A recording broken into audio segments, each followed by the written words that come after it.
السلام عليكم ورحمة الله. النهاردة هنعمل سندوتشات شاورما بالعيش بتاعها، بالخيار المخلل بتاعها، بالتومية بتاعتها، بشوية كده حبشتنات كده جنبيها، بتدي طعم حلو أوي مميز للشاورما.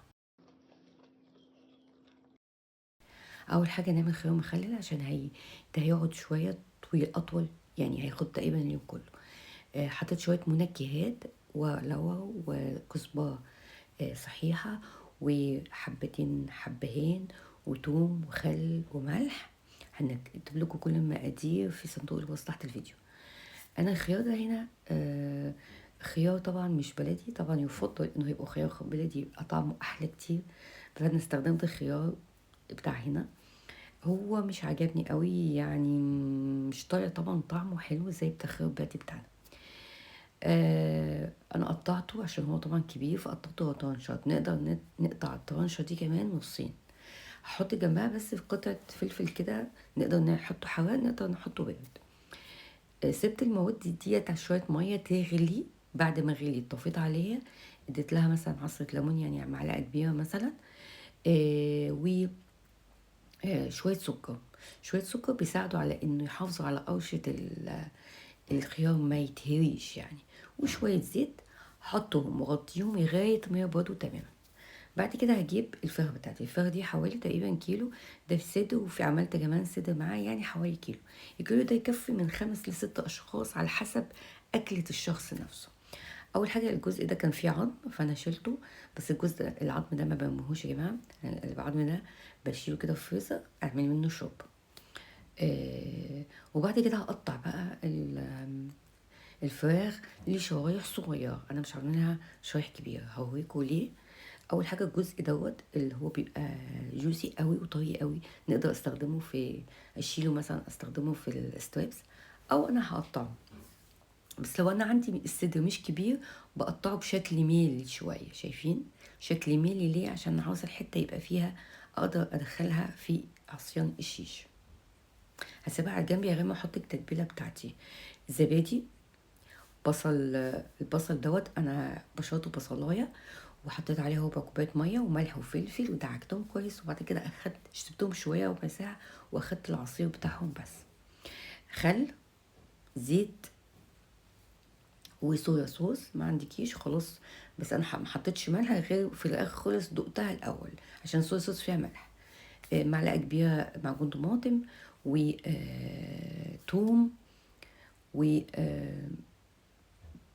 بقى شوية المنكهات أو التوابل. بابريكا، شوية شطة، ده اختياري. كزبرة، بصل بودر وتوم بودر، وشوية كمون وفلفل. أنا ما حطيتش ملح زي ما قلت لكم. ودي ليمون، وحطيت كمان خل. طبعا ما حطيتش ملح، أنا هدوق دلوقتي، ولو حسيت إني محتاجة هحط. بس طبعا ما ينفعش ندوق التتبيلة دي بعد ما نحط الفراخ، خلي بالكم جدا. هحطها واسيبها. طبعا يفضل تحطيها من بالليل عشان تمتص كل التتبيله كويس. ما عندكيش وقت، يبقى من اول ما تصحي مثلا تفطري كده وتعمليها وتسيبيها في التلاجة طول اليوم.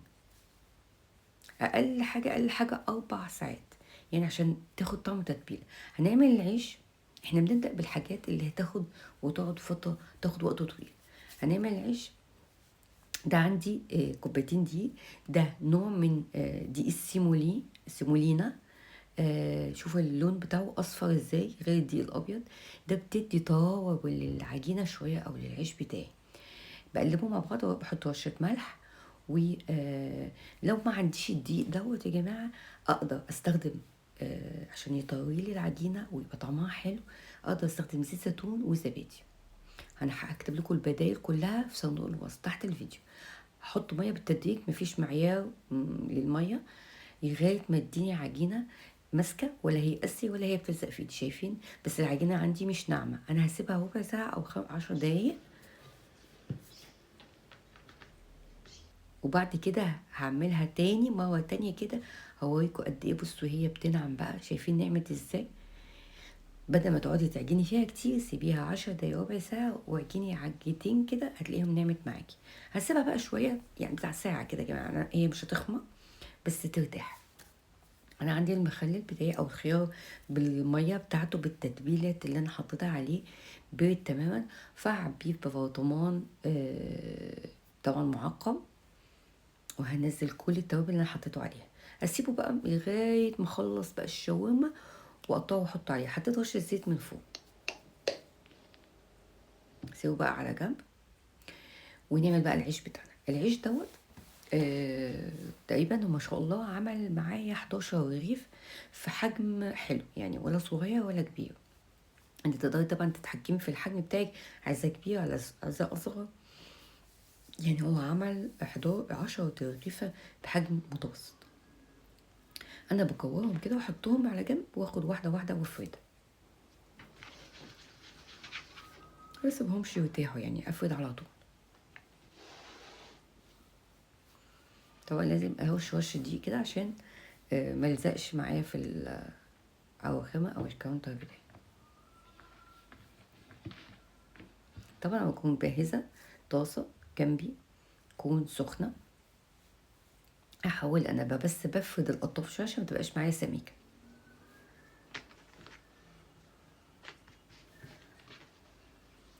انا بشوف حجم الطاسه قد ايه، بعمل لها ورقه زبده كده على قد، عشان اقدر اتحكم ما يبقاش كبير او صغير. اعرف حجمها قد ايه وايه افرد، واشيلها كده بورقه الزبده واحطها في الطاسه. ده يسهل لي الموضوع شويه، ما العجينه ما تتلعبكش معايا. الناس او بالذات الناس اللي هي ايه، او البنوتات اللي لسه صغيرين بيتعلموا يعني. انا مش عايزه البقليه دي تطلع لي، فبعملها كده بضغطها بالمنديل. اول ما تحمر طبعا تبقى هي فوق المتوسط، ما بتاخدش تحميره جامده، لان احنا لسه هنحمرها بعد كمان ما نحط فيها الشاورما. بعد كده بقى هنزل في فوطه نضيفه، الفها فوطه نضيفه فوق بعضيها كده لغايه ما اخلص الشاورما بتاعتي.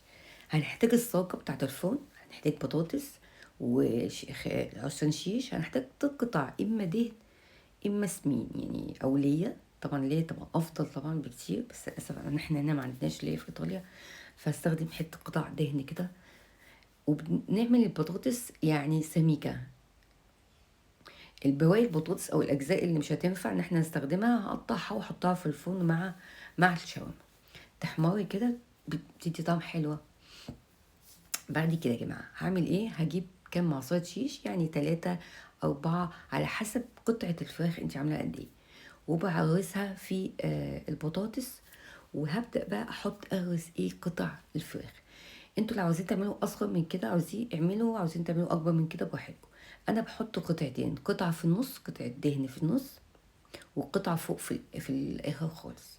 في الاخر دي كمان على فكرة بتحمر كده، ولما بتتقطع كده على البتاع بتدي طعم حلو قوي. خلصت.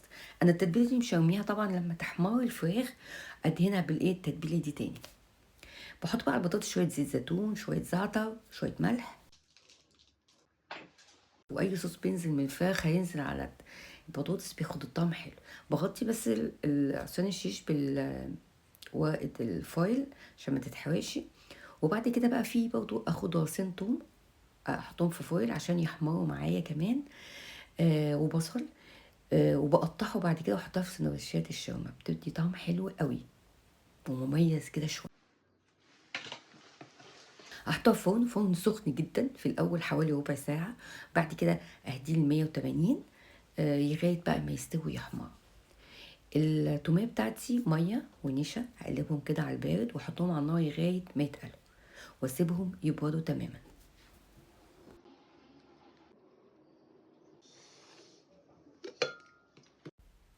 في الخلاط هحط خل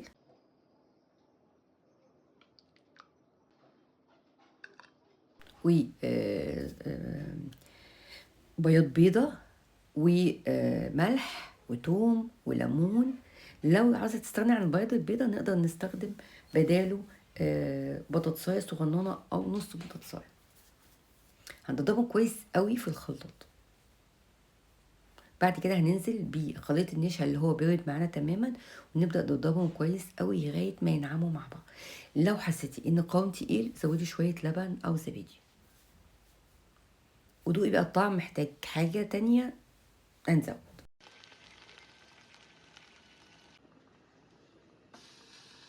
انا بحب بقى في الاخر يا جماعه ادي لها كده فحمه، تدي طعم بقى ما اقولكوش، طعم حلو قوي. شايفين؟ طبعا لو ما حمرتش في الفرن ممكن تقدر تفتح لها الشوايه ونعمل بقى احلى سندوتش شاورما. يعني اقول لكم بقى ايه، يعني هو بصراحه بصوا يعني الحاجات كلها جميله ولذيذه وما خدتش وقت يا جماعه، وحلوه قوي طبعا، حاجه بيتي، حاجه نظيفه. ممكن نقدر الاولاد خلاص اخدوا الاجازه يقدروا يساعدونا، كل واحد بقى ياخد السيخ بتاعه. السيخ ده يعمل تقريبا حوالي سندوتشين. كل واحد ياخد السيخ بتاعه ويحطها في طبق، يعمل السندوتش بتاعه بقى زي ما هو عاوز، يضيف الاضافات ويحط الحاجه اللي هو عايزها. بس كده، يا رب تكون وصفة عجبتكم يا جماعة، تقولوا لي رأيكم فيها، وتشجعوني باللايك والكومنت كده حلو. ويا ريت تعملوا سبسكرايب وفعلوا الجرس على الكل عشان يوصلك اي وصفة جديدة انا بنزلها. واقول لكم بالهنا والشفا والسلام عليكم.